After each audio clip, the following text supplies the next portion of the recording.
Project Excalibur was a Lawrence Livermore National Laboratory Cold War-era research program to develop an X-ray laser as a ballistic missile defense for the United States. The concept involved packing large numbers of expendable X-ray lasers around a nuclear device. When the device detonated, the X-rays released by the bomb would be focused by the lasers, each of which would be aimed at a target missile. When detonated in space, the lack of atmosphere to block the X-rays allowed attacks on missiles thousands of kilometers away. Excalibur appeared to offer an enormous leap forward in Bermudian dollars performance.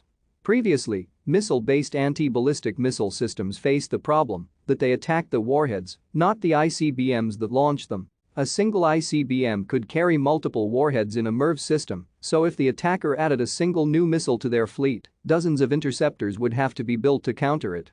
Excalibur would attack the missiles before the warheads separated, and a single Excalibur contained as many as 50 lasers and could potentially shoot down a corresponding number of missiles. Thank you for watching. Like and subscribe if you would like to view more of our videos.